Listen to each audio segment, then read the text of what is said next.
शं वरुणः शन्नो भवत्वर्यमा शन्न इन्द्रो बृहस्पतिः शन्नो विष्णुरुक्रमः ॐ शान्ति शान्ति शान्तिः।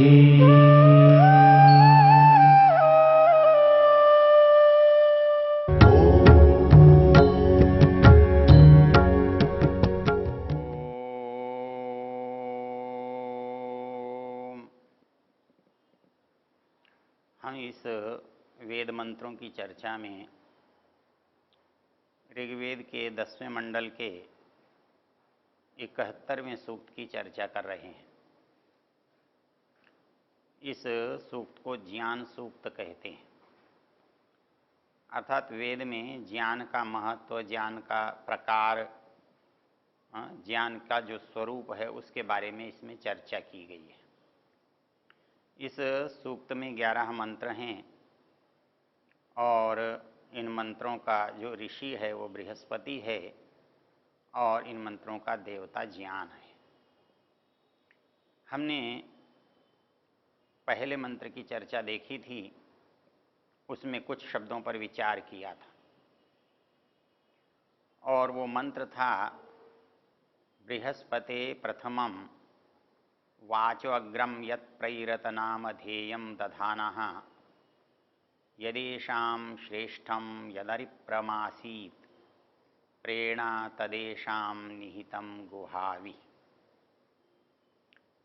इस मंत्र में जो महत्वपूर्ण बात है वो ये है कि ज्ञान किसके पास है और उसने वो ज्ञान दूसरों को दिया कैसे।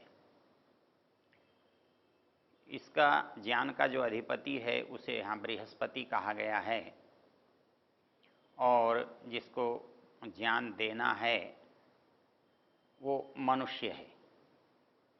तो परमेश्वर से ज्ञान मनुष्य की ओर कैसे आता है या मनुष्य परमेश्वर से ज्ञान को कैसे प्राप्त करता है, इस बात को इसमें समझाया गया है।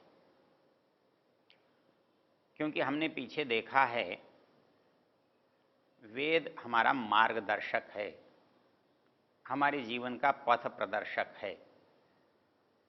हमें याद होगा कि हमको वेद हमारे लिए चक्षु है, नेत्र है। वेदश्चक्षु सनातनम, अर्थात आदिकाल से हमें कुछ जानना देखना होता है तो उसके लिए वेद हमारा परम सहायक है। जैसे आँखें हमारे लिए इस संसार को जानने के लिए सहायक हैं। तो इस दृष्टि से वेद के अध्ययन से यदि हमारे जीवन का लाभ न हो तो फिर वेद का वेद होना ही निरर्थक हो जाए। क्योंकि संसार के ज्ञान के लिए, संसार के उपयोग के लिए हमारे ऋषियों ने वेद को अनिवार्य बताया है। और आप जानते हैं वेद शब्द का अर्थ स्वयं में इतना व्यापक है और व्यापक होने का सबसे बड़ा आधार और कारण क्या, वो इन मंत्रों में जो भाव है उन भावों को सिद्ध करना इन मंत्रों का प्रयोजन है। आप जानते हैं वेद का शब्द का अर्थ ज्ञान भी है, वेद शब्द का अर्थ विचार भी है, वेद शब्द का अर्थ लाभ भी है और वेद शब्द का अर्थ होना भी है। मतलब सत्ता, लाभ, ज्ञान, मतलब ये चारों प्रयोजन वेद से सिद्ध होने चाहिए, क्योंकि इसकी संज्ञा वेद है और ये संज्ञा इन चार अर्थों को देती है। तो चार अर्थों को देने वाली संज्ञा है तो वेद से ये चारों ही अर्थ हमको प्राप्त होने चाहिए, मिलने चाहिए। तो वो बात यहाँ इस मंत्र में हमें स्पष्ट दिखाई देती है। कि ये ज्ञान मूल है किसके पास, आवश्यकता किसको है, उसके पास तक वो ज्ञान आता कैसे है। हमने पीछे देखा मंत्र का शब्दार्थ था बृहस्पति प्रथमम वाचो अग्रम।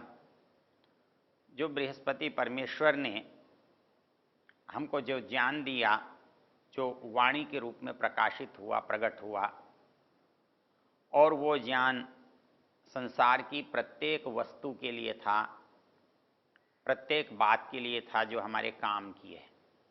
नामधेयम दधाना। उस ज्ञान की जो दूसरी विशेषता है वो कहता है यदेशाम श्रेष्ठम यद अरिप्रमासित। मतलब वेद ज्ञान की जो दूसरी कसौटी है या विशेषता है वो है श्रेष्ठम। दुनिया में ज्ञान बहुत हैं, ज्ञान तो ज्ञान है। आप किसी बुराई के बारे में भी जान सकते हैं, किसी अच्छाई के बारे में भी जान सकते हैं, विभिन्न वस्तुओं को जान सकते हैं, लेकिन जो सबसे श्रेष्ठ ज्ञान है, सामान्य रूप से ज्ञान जो शब्द है वही श्रेष्ठता का, उच्चता का बताने वाला है, लेकिन यहाँ ज्ञान के साथ श्रेष्ठता का विशेषण और डाल दिया है। अर्थात दूसरे के ज्ञान से वेद के ज्ञान का अंतर क्या है। वो कहता है ये ज्ञान उत्तम ज्ञान है, श्रेष्ठ ज्ञान है, सबसे अच्छा ज्ञान है। तो अच्छा कब हो सकता है कोई ज्ञान? जब उसमें पूर्णता हो। हमें जिस चीज़ की आवश्यकता है वो प्रयोजन यदि सिद्ध हो सकता है तो वो ज्ञान हमारे लिए पूर्ण है, हमारे कार्य को पूर्ण करने के कारण से पूर्ण है। कई बार एक लोग प्रश्न करते हैं क्या वेद में जी पूरा सब ज्ञान है? अब सब ज्ञान से क्या? सब ज्ञान से तो संसार में जो कुछ हो रहा है, जो कुछ परमेश्वर ने किया है वो सारा ज्ञान है। लेकिन वेद किसके लिए मिला है, किसके लिए दिया गया है? तो वो मनुष्य के लिए दिया गया है। तो इसको ये कहने के बजाय कि ईश्वर ने अपना पूर्ण ज्ञान दिया है, हमारे लिए ये कहना शायद अधिक उचित है कि हमको जितना भी ज्ञान इस संसार के लिए उपयोगी है, चाहिए, वो सब वेद में प्राप्त है, उपलब्ध है। तो इस दृष्टि से जहाँ मनु ये कहते हैं कि वेद शब्देभ्य ये वादौ पृथक संस्थाश्च निर्ममे, वहाँ ऋषि दयानंद भी ये कहते हैं वेद सब सत्य विद्याओं का पुस्तक है। वो कहते हैं कि जो आदि हैं समस्त पदार्थ विद्याएं वो सब इस ईश्वर से आई हैं और वेद और ईश्वर का संबंध है। इसमें कई बार महत्वपूर्ण बात ये होती है, हमको लगता है कि जैसे हमारा ज्ञान घटता बढ़ता रहता है तो इसलिए हमको लगता नहीं कि हर समय हर बात हर एक के पास होती है, तो ऐसा ही वेद में भी होगा। अर्थात कुछ ज्ञान होगा, कुछ नहीं होगा, कुछ बाद में आ सकता है। तो इसके उत्तर के रूप में जो बात शास्त्र कहते हैं, ऋषि लोग कहते हैं, ऋषि दयानंद ने एक बहुत अच्छी बात कही है कि वेद कैसा ज्ञान है। वो कहते हैं बड़ी सीधी सी कसौटी है, वो ज्ञान किसका है। अर्थात यदि वो किसी मनुष्य का ज्ञान है तो वो मनुष्य जैसा होगा, क्योंकि मनुष्य अधूरा भी होता है, अज्ञानी भी होता है। तो वैसे ही उसके ज्ञान में कहीं न्यूनता भी हो सकती है, कहीं अज्ञता भी हो सकती है। तो क्या वेद का ज्ञान ऐसा है? इसके लिए ऋषि दयानंद जो तर्क देते हैं वो तर्क उन्होंने दिया है कि जिसका ज्ञान है वो वैसा होगा। अर्थात यदि ज्ञान देने वाला अधूरा है, अज्ञानी है, तो उसका ज्ञान वैसा ही होगा, क्योंकि परमेश्वर सर्वज्ञ है, सब कुछ जानने वाला है, तो उसका ज्ञान भी संपूर्ण होगा, उसका ज्ञान अधूरा क्यों होगा। इसमें एक रोचक तथ्य है, हमको लगता है कि परमेश्वर ने जो ज्ञान दिया है कुछ नया देगा, इस सृष्टि में जैसा दिया है उससे कुछ अलग देगा। तो ये कल्पना हमारे लिए है, हमको अपने आप को ध्यान में रखकर है। वास्तव में जो नहीं होता होता है और जो था वो नहीं रहता है, ऐसी परिस्थिति है तो आप उस ज्ञान के साथ भी इसको जोड़ सकते हैं। मैं नहीं रहूँगा, मेरा ज्ञान भी नहीं रहेगा। मैं आगे फिर आ जाऊँगा तो मेरे साथ ज्ञान भी आ जाएगा। आज जितना है उससे अधिक मिलने पर मेरे पास अधिक आ जाएगा, कम होने पर कम हो जाएगा, ये मेरे साथ है।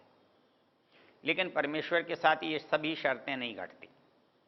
न तो वो कभी अनुपस्थित होता है, न वो कहीं आता जाता है, न कहीं वो मरता जीता है। वो तो नित्य है, पूर्ण है और सदा रहता है, तो उसका ज्ञान भी, वो नित्य है इसलिए उसका ज्ञान भी नित्य होगा। वो पूर्ण है इसलिए उसका ज्ञान भी पूर्ण होगा। तो इसलिए वो ज्ञान चाहे हमें आज दे, कल दे, अगले जन्म में दे। इसके लिए हम संध्या के मंत्रों में कहते हैं यथा पूर्वमकल्पयत। उस परमेश्वर ने ये जो सृष्टि की रचना की है, इसमें कुछ भी नया नहीं किया। हमको लगता है नया नहीं किया तो क्या फायदा हुआ। हमारा आकर्षण तो नए के लिए है, हमारा आकर्षण तो उसके लिए है जो पहले था नहीं। तो ऐसी स्थिति में परमेश्वर ने वैसा ही किया तो क्या लाभ हुआ। लेकिन हम एक बात भूल जाते हैं, नया वहाँ होता है जहाँ पहले न्यूनता थी, जहाँ कमी थी, जहाँ अभाव था। जब पहले ही कोई अभाव नहीं है, कोई न्यूनता नहीं है, कोई कमी नहीं है, तो वो 1000 बार करे चाहे एक बार करे, वो तो वैसा ही होगा जैसा पूर्ण होता है। तो इसलिए वेद के ज्ञान में कोई परिवर्तन की बात करना, नएपन की बात करना इसलिए संभव नहीं है, इसलिए उचित नहीं है कि वो एक पूर्ण का ज्ञान है, एक नित्य का ज्ञान है, एक शाश्वत ज्ञान है। तो जैसा का वो आज है, कल था, वैसा ही परसों रहेगा। तो इसलिए जो हमारी मूल समस्याएं हैं वेद को लेकर के कि वो ज्ञान कैसा होगा, तो कहता है श्रेष्ठम, वो श्रेष्ठ ज्ञान है। अर्थात हमको जितने भी ज्ञान किसी के द्वारा भी मिलते हैं उनमें कुछ अच्छाई होती है, थोड़ी बहुत अच्छाई होती है, लेकिन वेद का जो ज्ञान है सबसे अच्छा है, सबसे उत्तम है। क्योंकि उत्तमता इसकी क्या है, पूर्णता, इसकी उत्तमता, इसकी श्रेष्ठता, इसकी समग्रता। तो इस दृष्टि से मंत्र में जो शब्द कहा है वो यदेशाम, यदेशाम, एशाम, यहाँ जिसको वो ज्ञान दिया गया है, जिसके द्वारा वो ज्ञान हमें दिया जा रहा है, यदेशाम श्रेष्ठम यद अरिप्रमासित, कहता है उसमें कोई पाप, कोई गलती, कोई गलत निर्देश, कोई अनुचित बात नहीं है। यदि कोई अनुचित बात होती तो फिर वेद ही नहीं होगा, कोई गलत बात होगी तो वो वेद नहीं कहलाएगा। क्योंकि वेद सार्वजनीन है, सार्वकालीन है, अर्थात सबके लिए है, सदा के लिए है, सब स्थानों के लिए है, सब परिस्थितियों के लिए है, सब समयों के लिए है। तो जो ऐसा होगा वो कैसा होगा, उसमें यदि गलती हो जाएगी, उसमें त्रुटि होगी, तो फिर वो आपके काम कैसे आ सकता है। तो इसलिए वो ज्ञान कैसा है, यद अरिप्रमासित, वो ज्ञान त्रुटि रहित है, उसमें कोई अधूरापन नहीं है। अर्थात जो ज्ञान दिया गया वो पूरा है। यदि उसमें अधूरापन होता तो देने का लाभ ही नहीं होता।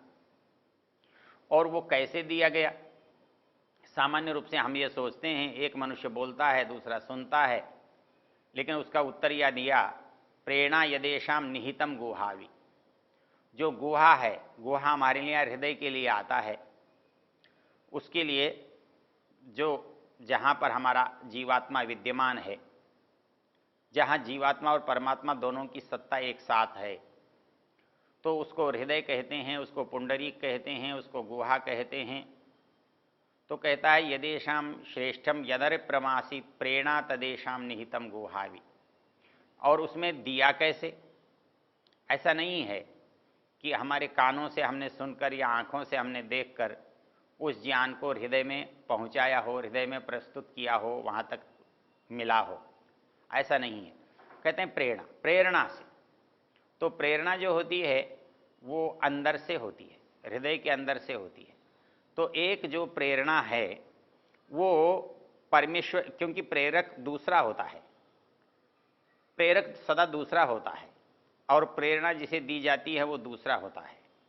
तो यहाँ वेद का जो एक मंत्र है, उसका जो शब्द है, वो शब्द एक विशेष बात की ओर इंगित कर रहा है, हमें बता रहा है कि ये जो ज्ञान है ना, ये हमें मिला है। मिला है मतलब हमारे पास था नहीं, था नहीं इसका मतलब किसी ने दिया है। तो किसी ने दिया है तो उसका तरीका क्या होगा, देने का प्रकार क्या होगा? तो कहता है प्रेरणा, प्रेरणा से, अर्थात वो हमारी आत्मा में प्रेरणा करके ज्ञान देता है।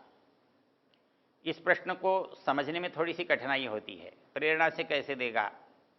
तो ऋषि दयानंद इसका उत्तर देते हैं कि जैसे आप विचार करते हैं, जब आप मन में विचार करते हैं तो भाषा भी आपके पास होती है, और जब आप मन में विचार करते हैं तो वो विचार आपके अंदर बाहर से अंदर नहीं जाते हुए होते, वो विचार अंदर से बाहर की ओर आते हुए होते हैं। तो जब कोई चीज़ अंदर से बाहर आ रही हो या बाहर दूसरे से मेरे अंदर आ रही हो, तो दूसरे से आने के दो प्रकार हैं। यदि दूसरा कोई व्यक्ति है, मेरे जैसा व्यक्ति है, मेरे जैसा आदमी है, तो वो मुझे कुछ कहेगा, मैं सुनूंगा, मैं देखूंगा, मैं पूछूंगा, तब मुझे मिलेगा। लेकिन वो मेरे जैसा नहीं है, वो बृहस्पति है, वो ईश्वर है, तो उसके पास शरीर नहीं है और मुझे वो शरीर वाले को देना चाहता है, तो कैसे दे? तो शरीर वाले को देने के लिए तो उसके आँख, नाक, कान, मुँह का उपयोग होना चाहिए। लेकिन यहाँ कहा है नहीं, प्रेरणा तदेशाम निहितम गुहावि, क्योंकि वो स्वयं उसके अंदर विद्यमान है, वो आत्मा के अंदर विद्यमान है, इसलिए हम उसे कहते हैं अंतरात्मा, जो हमारी आत्मा के भी अंदर रहता है। तो उसको अंतर्यामी ऐसे शब्दों से हम पुकारते हैं। तो वो गति करता है, गति कराता है। कैसे कराता है? बाहर से नहीं, अंदर रह करके कराता है। अंतर्याम्यमृता, वो अंतर्यामी है, तो अंदर से गति करने वाला है। तो यहाँ पर जो ज्ञान की गति है, प्रेरणा है, तो वो कहता है प्रेरणा तदेशाम निहितम गुहावि, वो हमारे अंदर, हमारी गुहा में स्वयं विद्यमान है, विराजमान है, बैठा हुआ है। तो उसके पास भी अवयव नहीं है और मेरे अवयवों का, मेरे अंगों का मैं उपयोग नहीं कर रहा हूँ। तो ऐसी परिस्थिति में उसका जो और मेरा जो संवाद है, उसकी और मेरी जो बात है, वो कैसे हो रही है? तो उसके लिए कहता है कि उसका तरीका है प्रेरणा। तो वो प्रेरणा कर रहा है और उस प्रेरणा से वो ज्ञान मुझे प्राप्त हो रहा है। तो वो जो ज्ञान देने का प्रकार है, कैसे दिया होगा? तो दो प्रश्न थे, निराकार कैसे देगा, साकार को साकार कैसे देगा, ये तो समझ में आता है। निराकार निराकार को दे, यदि हमने समझा है, तो साकार में जिसको ज्ञान दे रहा है वो साकार को नहीं दे रहा है, वो निराकार को ही दे रहा है। इसलिए देने वाला भी निराकार है और लेने वाला भी निराकार है। इसलिए उनके अंदर जो तरीका है लेने और देने का, वो प्रेरणा हो सकती है। इसलिए वेद कहता है प्रेरणा तदेशाम निहितम गुहावि, अर्थात ये ज्ञान का आदान प्रदान का प्रकार है।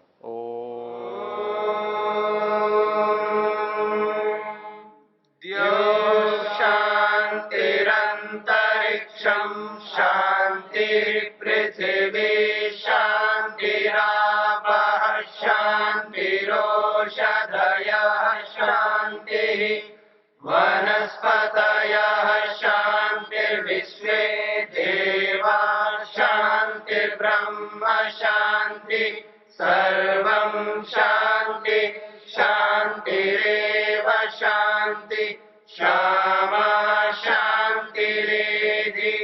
ओम शांति शांति शांति।